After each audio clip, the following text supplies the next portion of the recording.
Ah, this feels good. That was wonderful. That was wonderful.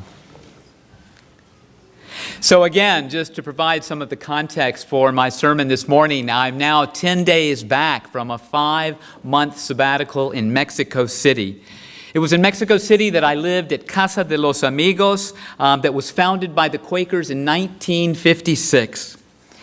And so, again, I just need to share the gratitude. I have heard the stories of how this congregation came together in just some amazing ways, how things have continued.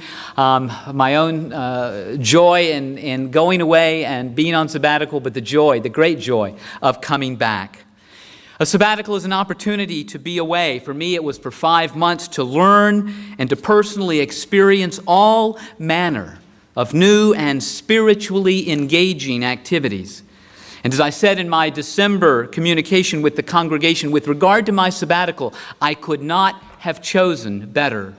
Casa de los Amigos, being with the Quakers, being in Mexico, was a wonderful experience. This morning I was telling Fred Hatch, you're only going to get a very small sliver of my sabbatical this morning, and I hope that over the next coming weeks and months, more slivers will come together to build this amazing experience that I have had. This morning, again, that sliver that I'm going to talk about is my experience of and with the Quakers. And so let me provide a little more context for you. While Casa de los Amigos was founded by the Quakers, its status is now as a non-profit in Mexico. And so it's no longer run or controlled or directed by the Quakers. And yet, the Quakers meet there every Sunday morning. And Casa de los Amigos proudly claims its Quaker roots and its values, and the Quaker presence is absolutely unmistakable. So on my very first Sunday evening at the weekly potluck dinner at Casa de los Amigos, I was asked to explain the difference between the Unitarian Universalists and the Quakers. So, knowing next to nothing about the Quakers, I jumped right in with an answer. My first response was to say, well, you know, in Unitarian Universalism, we have members who believe in God and we have members who don't believe in God. Well, of course, the response from the Quakers was quick and animated. But we have atheist Quakers. Okay. So I should have stopped there, but I didn't. My second response to say was, well, in Unitarian Universalism, we have UUs who hold Buddhist and pagan beliefs. But we have Buddhist Quakers and we have pagan Quakers too. So now I've decided it was better to listen than to speak. Over the next 5 months, I would learn a lot about the Quakers. Or let me be more specific, I learned a lot about the Quakers in Mexico City. I learned that the Quaker religion was founded in the mid-1600s, and that the most prominent and certainly most charismatic of the Quaker founders was a man by the name of George Fox. Fox was a deeply religious and spiritual man in search for the truth in Christianity, in the Christian religion. But more than that, he was looking for a deeply personal connection and direct experience of the love of Christ and the light of Christ's truth. The problem is that he found none of this in the churches in 17th century England. One of the more noteworthy quotes of George Fox was when he famously quipped that none of the priests or preachers spoke to his condition. Meaning, and this is my interpretation, that religion as he saw it practiced did not meet his need for simplicity, for humility, and for integrity. Of course, I just found one of the many commonalities between Unitarian Universalism and Quakerism. Because most UUs come from other religious backgrounds that did not speak to their conditions. In Fox's search for direct religious experience, I had discovered a second commonality with Unitarian Universalism. If you don't know, Unitarian Universalism also values direct religious experience of the transcending mystery and wonder of life. And it's one of what we call the sources of our living tradition. If you're not familiar with our sources and also our purposes and principles, they can be found on the page immediately preceding hymn number 1 in our hymnal. They are what draw us together, what inspire us to come together as religious community. The charismatic George Fox would be surrounded by others who were dissatisfied with religion as they found it practiced in 17th century Church of England. But the mid-1600s were also a very tumultuous time in England. There was the English Civil War and the many political changes that followed. Any nonconformist, political or religious, was suspect. In 1650, when Fox was brought before local magistrates on a charge of blasphemy, he is reported to have told his accusers that they should tremble at the word of the Lord, referencing Isaiah 66:2. The judge at that day mocked Fox, calling him and his followers a bunch of Quakers. And as they say, the rest is history. Early Quakers called themselves friends of the truth, friends of the light. And today they are formally called the Religious Society of Friends. Thus, by my staying at Casa de los Amigos in Mexico City, I was staying at the Friends House. During Fox's lifetime, certain beliefs and practices became associated with the Quakers. Fox pointed to biblical passages that said, "Swear not by heaven, nor by earth, nor by any other oaths." Refusing to take oaths made Quakers even more suspect and subject to persecution and imprisonment in their day. George Fox was imprisoned many times during his life. The earliest Quakers were noted for their refusal to take up arms. Theologically, the Quakers' belief that there is that of God in every person will impact how Quakers treat one another. To this day, Quakers are known for their pacifism and for their strong commitment to social justice and to the social well-being of others. Again, another commonality with Unitarian Universalists. I also wish to point out the diversity of expression that I found in Quakers and Quaker writings. While earliest Quakers spoke about that of God in every person, they were just as likely to talk about the light of truth or the love within every person. It is a part of our being, they would say. Quakerism would not be limited to England. It spread to other parts of Europe and to the English colonies. And Pennsylvania, established in 1682 by affluent Quaker William Penn, would be run using Quaker values. Although Quakers began in the 17th century hoping to convert others, in the 18th century they became more inwardly looking spiritually and less interested in trying to convert others to their way of belief. And in the 19th century, there were a number of theological splits among Quakers. And to this day, some Quakers are more conservative and some are more liberal. By conservative, I mean that they hold with the tradition of being biblically based or Christ-centered. The more theologically liberal holds to a broader understanding that direct religious experience is larger than any one religion. In Mexico City, I was in the midst of a liberal religious group. In Mexico City, I also experienced a unique form of worship.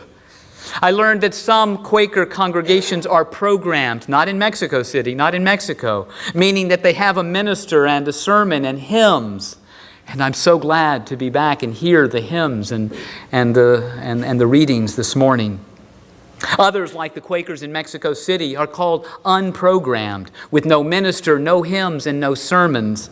In Mexico City, worship is an hour of meditation. And if there is any speaking, it is because someone feels led to speak.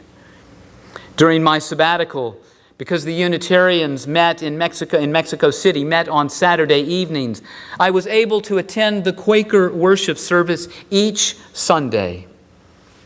At the start of the hour, and this is the interesting part for me that I'm still trying to figure out. At the start of the hour, of the worship hour, I was often the only person present. And over the next hour, 15 to 30 people would arrive and quietly take their seat. In my research for this sermon, And as I have said, the hour worship service is actually an hour of silent meditation. This is the experience in Mexico.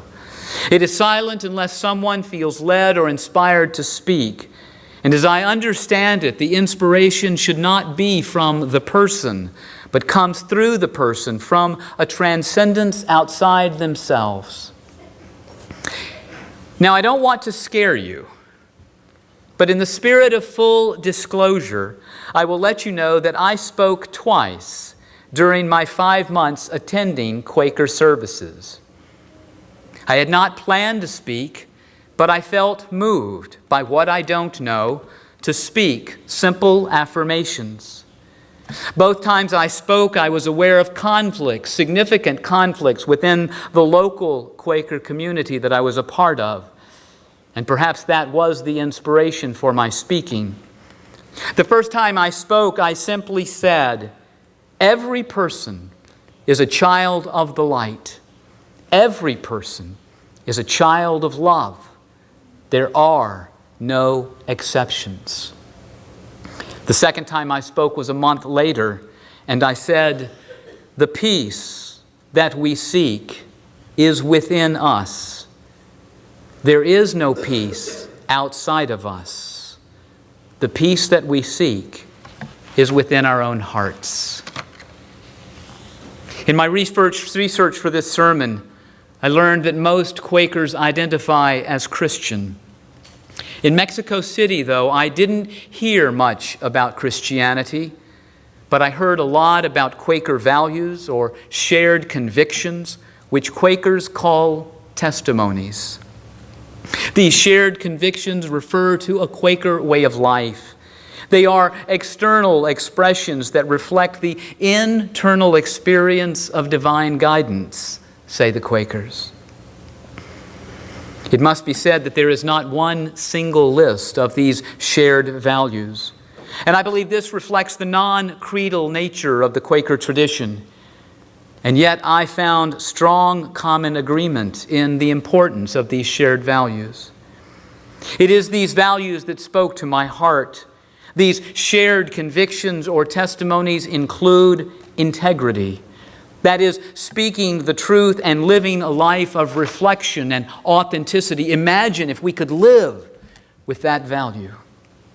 Unity, reflecting the Quaker belief that when we are able to listen to the Spirit within, unity will emerge. Trust in the process. Simplicity teaches consideration for the needs of others, including future generations.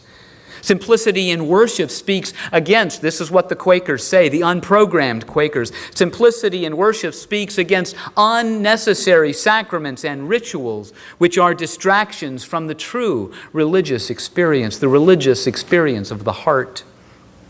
Equality is motivated by the sacred belief that there is that of God or light or love or truth in everyone. And equality speaks to the proud history of recognizing the ministry of women, which Quakers have done since the 1600s. The value of community speaks to Quaker corporate experience, mutual regard and support, nurturing relationships with one another, with society, and with the environment as a whole.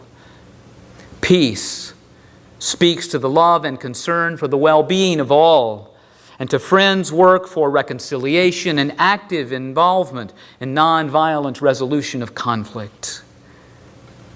Other lists of shared values explicitly call out harmony with nature. I think their testimonies are evolving with time, as are our purposes and principles. These shared values, like our own Unitarian Universalist principles, are aspirational and serve as guiding principles for personal and communal transformation. They are to be taken seriously. After learning about the Quakers, specifically their shared values, their non-creedalism, and their deeply held belief of the love and light within each person, I concluded that in addition to being Unitarian Universalist, I am also Quaker. I think a couple of you have told me that you also come up as Quaker when you take BeliefNet.com. But don't freak out. I'm not jumping ship. But I am naming what I believe to be strong resonance between Unitarian Universalists and the liberal Quakers I experienced in Mexico City.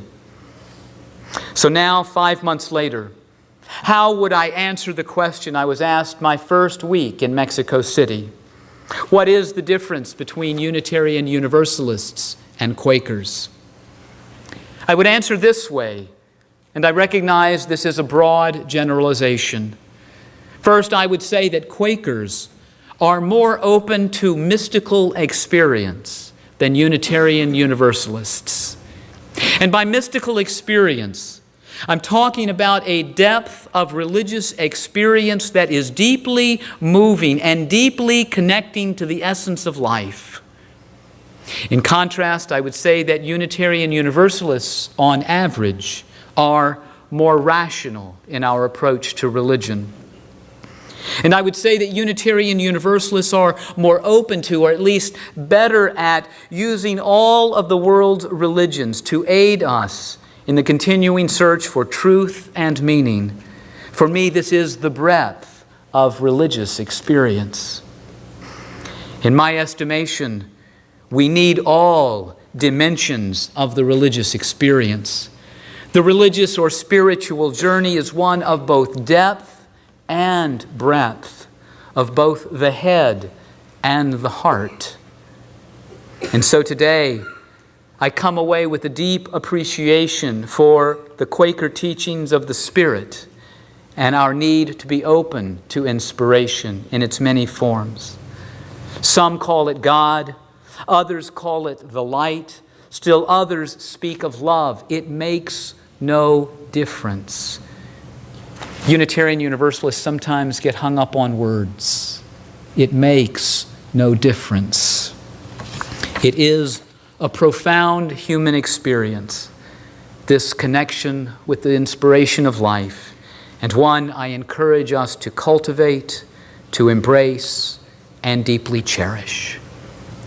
May it be so.